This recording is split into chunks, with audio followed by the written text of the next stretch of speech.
নমস্কার বন্ধুরা, আমি রুনা আর আমার এই পাঁচফোড়নে তোমাদের সবাইকে ওয়েলকাম। আজ আমি মাছের ডিম দিয়ে চাটনির একটা রেসিপি তোমাদের সাথে শেয়ার করব। এই রেসিপিটা বানানোর জন্য আমি এখানে দেখো আমগুলো টুকরো করে কেটে নিয়েছি আর এখানে কিছুটা মাছের ডিম নিয়ে নিয়েছি। এই রেসিপিটা বানানোর আগে আমি এখানে দেখো মৌরি, জিরে, একটা শুকনো লঙ্কা আর দুটো এলাচ নিয়ে একটা ভাজা মশলা বানিয়ে নেবো। মশলাটা দেখো হালকা লাল হয়ে ভাজা হয়ে গেছে। এবার আমি এটাকে গুঁড়ো করে নেব। মাছের ডিমের মধ্যে আমি দিয়ে দিচ্ছি অল্প নুন, হলুদ, লঙ্কার গুঁড়ো। এবার আমি এটাকে হালকা করে মেখে ছোট ছোট বড়া সাইজে ভেজে নেব। এখানে দেখো প্যানে তেল গরম হয়ে গেছে। এবার আমি মাছের ডিমগুলো একটু করে ভেজে নেব।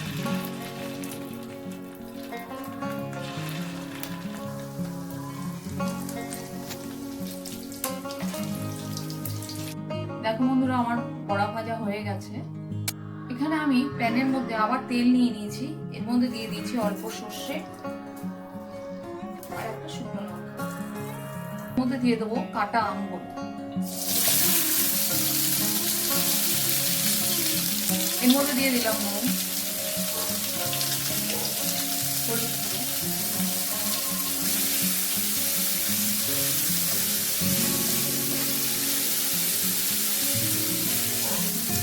আমি এটাকে ঢেকে দিলাম আর গ্যাসটা অবশ্যই একটু কম করে দেবো।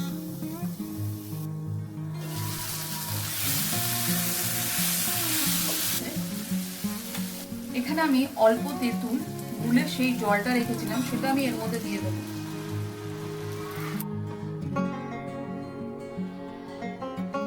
এবার আমি এর মধ্যে দিয়ে দেবো চিনি। এখানে আমি 1.5 কাপের মতো চিনি নিয়েছি। আমি কিছুক্ষণের জন্য আবার ঢেকে দিলাম এটাকে।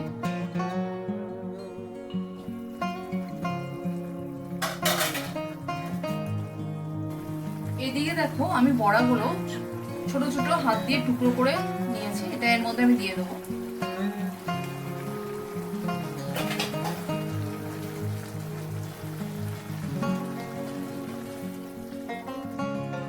এটা আমি 1 মিনিটের জন্য ঢেকেছিলাম।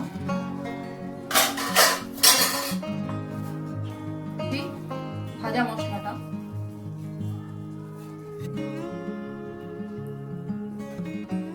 এটার জন্য আবার ঢেকে দেবো।